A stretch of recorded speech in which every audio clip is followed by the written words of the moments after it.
Could there not be the possibility that there is an alien intelligence that has been around far longer than we imagine, and who may look at us like we look at and use in many ways lower life forms on this planet as a resource and even as food?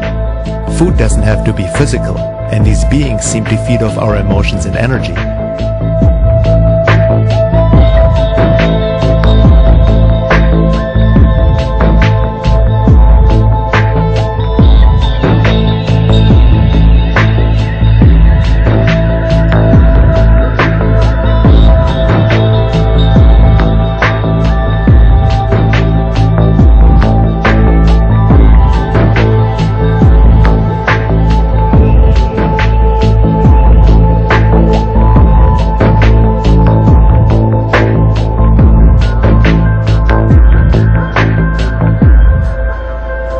Are we really the peak of God's creation and so special and holy that nothing other than ourselves would harm, control, manipulate or consume us? Are we really that anthropocentric and ignorant to think that way? What do we really know? Humility is not our greatest strength. We usually give some quick explanation to uncomfortable questions rather than admitting, I don't know, and making more sincere efforts to gain knowledge and understanding, even if it contradicts our long-held beliefs. We trust official authority, science, religion, government to give us these answers so we can go on and make a living, not needing to think too much about the more disturbing aspects of our world. But maybe our official culture, with its institutions, is also a product of and influenced by the other, the alien mind, or predator, as Don Juan called it, hence the debunking, ridicule and avoidance of this topic in the public. Usually, if people admit that there might be other life forms visiting this planet, they tend to project human qualities into these visitors, rejecting anything that doesn't fit into this conditioned image of our space brothers. It's a typical, the aliens don't behave how they are supposed to, excuse and denial of the abduction phenomena. Who are we to even assume to know how another non-human life form thinks or behaves to begin with? Some abductees have had healings done by their alien abductors, but maybe it is for a whole different purpose than just caring for the sake of caring.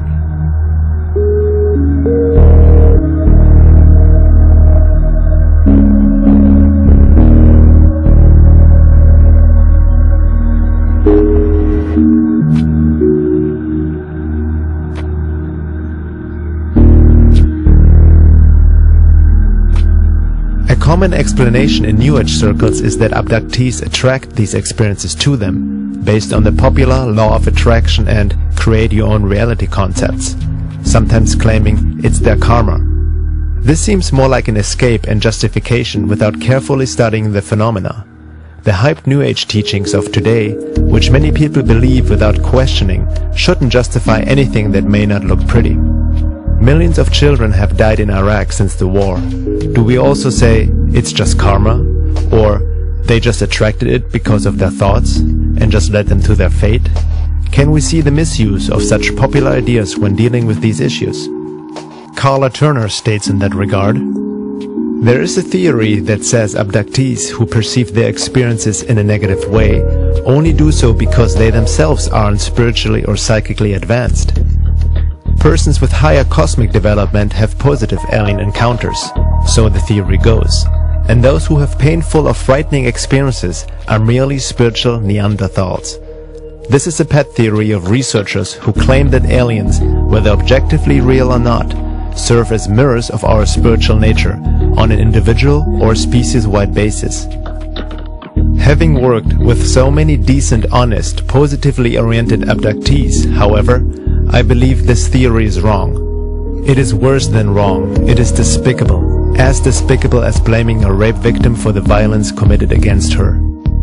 This attitude leaves many abductees feeling doubly violated. First by the aliens who took them, and then by the UFO researchers to whom they turn for explanations and help. Daniel Pinchbeck and others suggest that these entities performing the abductions are aspects of our psyche, and how we perceive them depends on how we look at them. He wrote in 2012, The Return of Quetzalcoatl, "Are the visitors real or imaginary? They are both and they are neither. Any entity only possesses relative reality, including ourselves.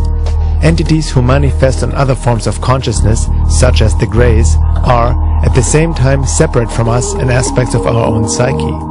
We are the ground of their manifestation, and it is only by attaining a non-dual perspective that we can understand them. We are supposed to learn to work with the elementals, and also alleviate their suffering. It is clear from the abduction accounts that the visitors are suffering. Like dusty insects attracted to flame, the Greys yearn for our qualities of soul warmth. Despite their cunning and technological acumen, these qualities remain beyond them. They are intelligent and sentient, hence aware of their exiled status.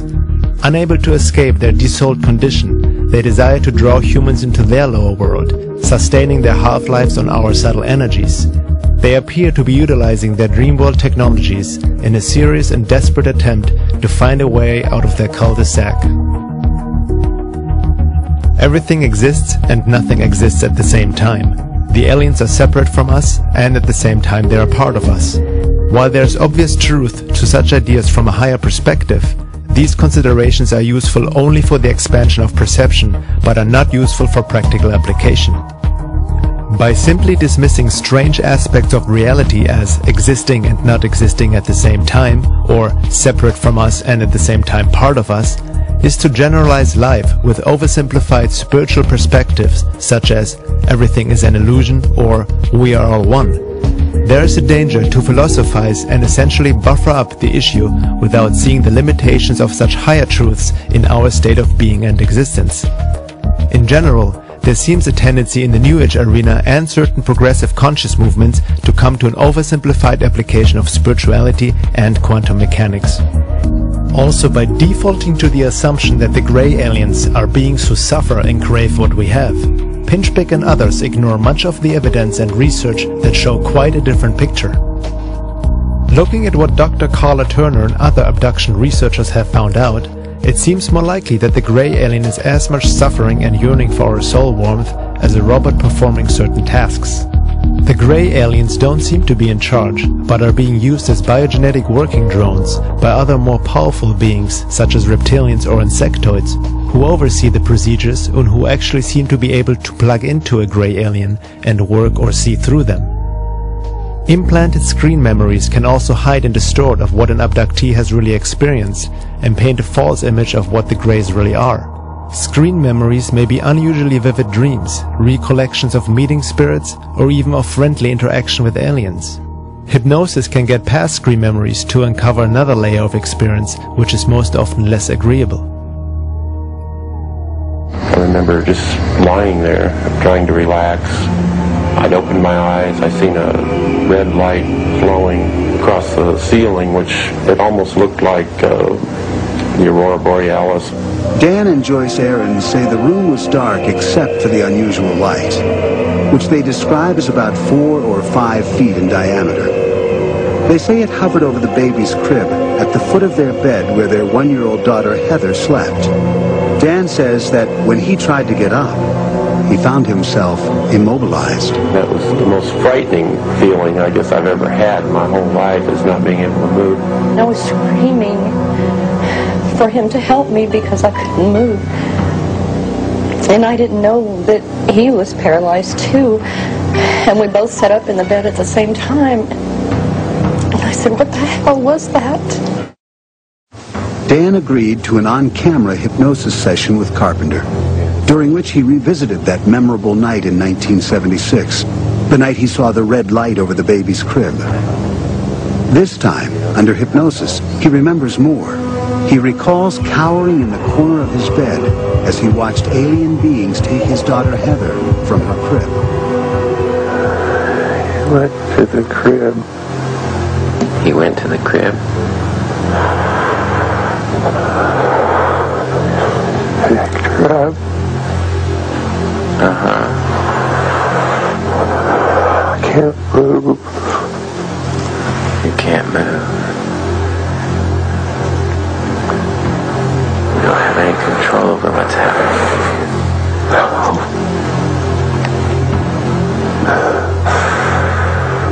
What do you see happening now? He took her.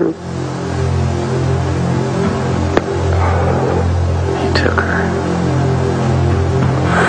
Under separate hypnosis, Dan's wife, Joyce, recalled the same sequence of events. They both say little beings marched them outside. Together, the family was floated onto a spaceship. I never wanted it to happen to my children.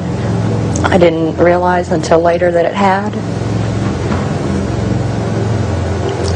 But when they took her, I couldn't do anything. Abductions start as early as infancy and can occur till late in life. Some people have been abducted hundreds of times. Many abductees are living in fear, not knowing when the next taking will happen, not being able to prevent it, not being able to talk about it for obvious ridicule in the public. Many need to even hide these experiences from their families. Some are so utterly confused that they go mad, even committing suicide. Carla Turner suggested a number of steps abductees could take in the face of alien provocation. Educate yourself about the phenomenon. There is some control in knowledge. Let go of fear. It is through fear that negative entities maintain control. Anger is a more effective defense than fear. Abductees should be aware of how they are reacting. They should learn to step out of themselves and to maintain perspective. Maintain a good quality of life. Be realistic about what can and cannot be done. Stay close to your families. Confide. You don't need the burden of carrying this around without being able to talk about it.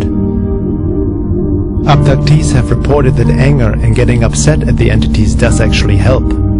Also, by educating themselves and learning more about the abduction and UFO phenomena, they can create an awareness which seems to offer protection. As the saying goes, knowledge protects, ignorance endangers. I think we need to recognize that deceptions are employed at almost every level of this interaction to keep abductees from knowing about the actual events and the actual entities involved in these encounters. To me, maybe I'm just a suspicious sort, this implies that there's something they don't want us to know about. And often what seems implied from the reports is that there is something within us, the humans, something of which we could be capable, something of resistance or altering of this scenario that the abductors absolutely do not want us to be aware of. They go to great lengths to program our thinking about our encounters with them, that we are subordinate, that we are helpless, or that we are dependent, or that we belong to them. The list goes on. And they go to a great deal of trouble to convince us in every way that they can that we can do nothing about controlling these situations. The good news is that in a number of cases in the past couple of years, that hasn't proven to be true. Abductees are finding more and more specific instances in which they are able to resist the illusion suggestions, in which they are able to say no to procedures, and in fact when they have been able to break free of actual controls. This to me is a great step forward, and I think it's going to be something growing with any luck. We're going to find abductees are realizing there are ways to change this entire pattern of activity. But what is very disturbing is the complete denial of this issue, not only in the mainstream scientific community, but especially in the progressive truth and New Age movement.